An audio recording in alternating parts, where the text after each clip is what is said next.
दोस्तों स्वागत है आपका हमारे आज के नए वीडियो में। दोस्तों आज हम आए हुए हैं सैमसंग की डिजिटल इन्वर्टर एसी की लेस कूलिंग की कंप्लेंट पर। तो यहाँ पर देखिए हमने एसी को जब चालू किया तो इसका आपको रनिंग प्रेशर दिख रहा होगा, ये लगभग 50-55 पीएसआई के आसपास दिखा रहा है। जब हमने कस्टमर से इसके बारे में पूछा तो उन्होंने बताया कि इस एसी को हमने 2 बार री इंस्टॉल करवाया है, मतलब एक जगह से निकाल करके दूसरी जगह ये 2 बार हुई है। और यहाँ पर आप देख भी पा रहे होंगे कि इसकी जो डिस्चार्ज लाइन है, जिसको कि लिक्विड लाइन कहते हैं, उस पे आइस भी आ रही है। इसका ये सीधा सीधा मतलब हो गया कि हमारी एसी में गैस कम है और गेज भी हमने लगा लिया और वहां पर भी हमें गैस कम दिख रही है 50-55 पीएसआई। जबकि हम आपको बता दें कि R32 जो हमारी गैस होती है उसका जो रनिंग प्रेशर होता है वो 120 पीएसआई प्लस होना चाहिए, और यहाँ पर जो प्रेशर बता रहा था वो बता रहा था मात्र 55-60 पीएसआई, यानी लगभग 50% के आसपास गैस हमारी कम थी।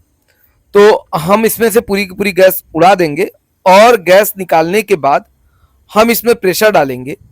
वो इसलिए करेंगे क्योंकि हमें ये कंफर्म करना होगा कि इस मशीन में कहीं कोई लीकेज है या नहीं है। वैसे जहां तक मेरी उम्मीद है कि इस मशीन में गैस लीकेज नहीं है, क्योंकि यहाँ पर एसी को रीइंस्टॉल किया गया था। एक बात मैं आप लोगों को बहुत ही गंभीरता पूर्वक बता रहा हूं कि जब भी आप मशीन में गैस का काम करें, आउटडोर का वायर जरूर से जरूर निकालें। इस बात को भूले बिल्कुल भी ना, क्योंकि अगर आप भूलते हैं तो हो सकता है कभी कोई हादसा हो जाए। मैं बार बार हादसे का नाम इसलिए लेता हूं क्योंकि आप काम करें तो पूरी सतर्कता से के साथ करें। मैं ये नहीं चाहता कि कोई भी भाई चोटिल हो और कोई डरे, ये मैं डराने के लिए बिल्कुल भी नहीं करता। मैं ये काम इसीलिए करता हूं, ये बातें इसलिए बताता हूं कि आपके साथ कोई दुर्घटना न हो। तो मैंने दोस्तों यहाँ पर आपने देखा कि मैंने लगभग 320 पीएसआई के आसपास इसमें प्रेशर डाला हुआ है और अब मैं ये लॉक कर रहा हूं। इसके लॉक करने से ये होगा कि हमारा इंडोर का प्रेशर और आउटडोर का प्रेशर दोनों ही अलग हो जाएंगे। इसको लॉक करने के बाद जब हमने इसको अलंकी से लॉक कर लिया, अब इसके बाद जो हमें मशीन में प्रेशर बताएगा, जो हमारी मैनिफोल्ड गेज में प्रेशर बताएगा, वो हमारा इंडोर और पाइप उसका प्रेशर बताएगा और आउटडोर का प्रेशर हमारा वो अंदर ही पड़ा रहेगा। तो अभी हम आपको जो प्रेशर दिखा रहे हैं वो प्रेशर हमारा इंडोर और पाइप का है, और हम 2 दिन बाद आएंगे ये चेक करने के लिए कि हमारा प्रेशर कम हुआ या नहीं हुआ। तो दोस्तों 2 दिन बाद हम आ गए हैं और आने के बाद हम देखिए यहाँ पर जैसे ही हमने गेज लगाया और कैंटा वाल खोला तो यहाँ पे जितना हमने प्रेशर डाला था उससे सिर्फ 20 पीएसआई कम हुआ है। अब वो 20 पीएसआई इसलिए कम हुआ है क्योंकि जब हम प्रेशर डालते हैं तो उसका टेम्परेचर हाई होता है, उसकी वजह से प्रेशर ज्यादा रहता है। और जब हमने छोड़ दिया तो गैस ठंडी हुई, एयर ठंडी हुई, तो प्रेशर थोड़ा सा कम हुआ। इसका मतलब कि इंडोर और पाइप में कोई लीकेज नहीं है।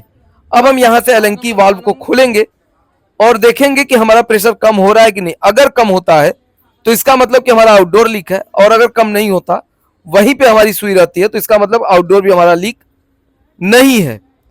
तो यहां पर हमने जब दोनों वाल्व खोल दिए और देखिए यहां पर प्रेशर हमारा जितना बता रहा है उतना ही है, इसमें बिल्कुल भी कम या ज्यादा नहीं हुआ। इसका मतलब कि हमारा लीकेज मशीन में कहीं नहीं है। ये सिर्फ और सिर्फ एसी को रीइंस्टॉल करने की वजह से जो भी भाई ने इंस्टॉल किया होगा उन्होंने वैक्यूम न करके एयर फर्जिंग की होगी, जो कि मैं बार बार मना करता हूं उस काम को करने के लिए।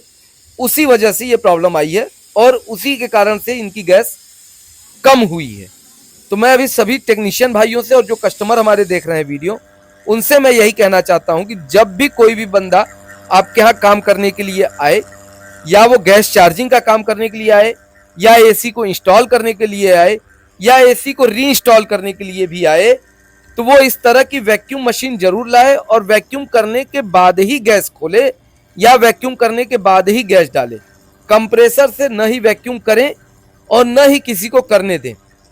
और एक बात और बताना चाहता हूं, यहाँ पे हमारे बहुत से टेक्नीशियन भाई हैं, उनको ये लगता है कि हम वैक्यूम मशीन लगा दिए और -30 के आसपास सुई आ गई तो हमारा वैक्यूम कंप्लीट हो गया, लेकिन ऐसा बिल्कुल भी नहीं है। यहाँ पे देखिए हमने आपको टाइम दिखा दिया, 3:04 पे हम यहाँ पर वैक्यूम लगा रहे हैं और अब ये 3:14 हो गया है, यानी 10 मिनट हो चुका है।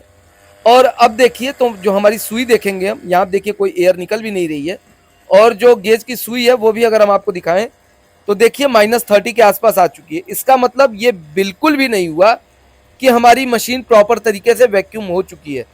क्योंकि -30 जो होती है वो तो तुरंत लगभग 5 से 10 मिनट वैक्यूम मशीन चलाने के बाद भी आ जाती है, लेकिन आप वैक्यूम करें तो कम से कम 25 से 30 मिनट जरूर वैक्यूम करें, क्योंकि अगर आप प्रॉपर टाइम तक वैक्यूम नहीं करेंगे तो एयर तो निकल जाएगी, लेकिन जो नमी है वो वेपोराइज नहीं हो पाएगा और वो नमी हमारी बाहर नहीं निकल पाएगी। इसीलिए जब भी वैक्यूम करें, सिंगल स्टेज का वैक्यूम पंप है तो कम से कम 25 मिनट तो करें ही करें।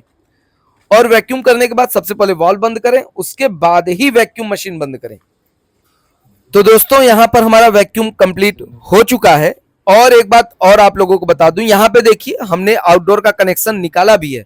मैं हर वीडियो में, हर गैस चार्जिंग की वीडियो में आप लोगों से यही निवेदन करता हूं कि जब भी गैस डालें मशीन को बंद करके डालें, प्रॉपर वेट करके डालें। तो यहां पर इस मशीन में जो गैस लिखी हुई है वो लिखी हुई है 790 ग्राम, और हमने जो सिलेंडर में गैस लिया है वो 850 ग्राम गैस लिया हुआ है, और मैं पूरा का पूरा गैस इसमें डाल दूंगा और स्टैंडिंग पे ही डालूंगा, यानी मशीन हमारी चालू नहीं रहेगी। अगर आप इस तरह से गैस डालते हैं तो दोस्तों कभी भी किसी भी प्रकार का कोई हादसा नहीं होगा। मैं अभी आप लोगों को बता दूं, दिल्ली में एक हादसा हुआ था और वो भाई 26 साल से एसी का काम कर रहे थे और विंडो एसी में गैस डाल रहे थे और वो फट गई। हमने पता किया कि वो किस वजह से हुई, तो पता चला कि कैपलरी और फिल्टर चोक थे और वो रनिंग में प्रेशर डाल रहे थे, गैस डाल रहे थे, और इधर से वो प्रेशर डालते गए। और जैसा कि आप सभी जानते होंगे कि ज़्यादातर जो टेक्नीशियन भाई हैं वो रनिंग प्रेशर मिला करके ही जो है गैस डालते हैं, बाई वेट नहीं डालते। तो वो भी रनिंग प्रेशर मेजर कर रहे थे, लेकिन रनिंग प्रेशर उनको उतना नहीं मिला और वो गैस डालते ही गए, और इसी वजह से कंप्रेसर फटा या कंडेंसर फटा, ये तो हमें कंफर्म नहीं पड़ता, लेकिन रनिंग में गैस डालने की ही वजह से उन दोस्त की हमारी मृत्यु हो गई, जो कि बहुत ज़्यादा दुखद है। तो मैं इसीलिए बार बार आप लोगों से विनती करता हूं भाई, जब भी आप गैस डालें R32 और R410 में, तो आप सुरक्षित हो करके डालें और लिक्विड कंडीशन में ही डालें और मशीन को बंद करके ही डालें। यहाँ पे देखिए हमने गैस पूरी डाल ली है और डालने के बाद अब हम मशीन चालू करेंगे, लेकिन मशीन चालू करने के लिए हम लगभग 10 मिनट 5 मिनट वेट करेंगे और एक सुरक्षित दूरी पर चले जाएंगे। तो अभी देखिए हम यहाँ पर अब जो कनेक्शन हमने निकाला हुआ था वो कनेक्शन लगाएंगे, क्योंकि हमने इसमें प्रेशर डाल दिया है और प्रेशर डालने के बाद जो हमारी गैस है वो प्रॉपर तरीके से जा चुकी है और लगभग 10 मिनट हो भी चुका है। तो अब हम करंट इसमें सप्लाई देंगे, और सप्लाई देने से पहले हम मशीन से एक सुरक्षित दूरी पर ज़रूर चले जाएंगे कि अगर कोई हादसा होना होगा तो वो हादसा नहीं, अगर होगा भी तो आप उससे सुरक्षित रहेंगे। भाई कॉन्फिडेंस अच्छी बात है, लेकिन ओवर कॉन्फिडेंस में ही हादसे होते हैं। तो आप लोगों से ही यही विनती है कि आप लोग भी इसी मेथड पे गैस डालें, लिक्विड फॉर्म में डालें, मशीन को बंद करके डालें और बाई वेट ही डालें, तो कभी कोई हादसा नहीं होगा। तो दोस्तों यहाँ पे मशीन हमारी चालू हो गई है और अभी आप रनिंग प्रेशर आप देख सकते हैं, यहाँ पे 120-130 PSI के आसपास प्रेशर बता रहा है, और इसकी जो डिस्चार्ज लाइन, जो सक्शन लाइन है, मोटी वाली पाइप है, वो हमारी ठंडी हो चुकी है, यानी रिटर्निंग हमारी अच्छी खासी आ रही है। और अब हम चलेंगे इंडोर के पास और देखेंगे कि हमारी कूलिंग प्रॉपर तरीके से आ रही है या नहीं आ रही है। दोस्तों अगर हमारी वीडियो आपको अच्छी लगती हो तो प्लीज़ वीडियो को लाइक कीजिए, शेयर ज़रूर कीजिए, और हमारे पेज पर नए हैं तो पेज को फॉलो करें, और यूट्यूब पर देख रहे हैं तो बनारसी गुरु मनीष चैनल को ज़रूर सब्सक्राइब करें।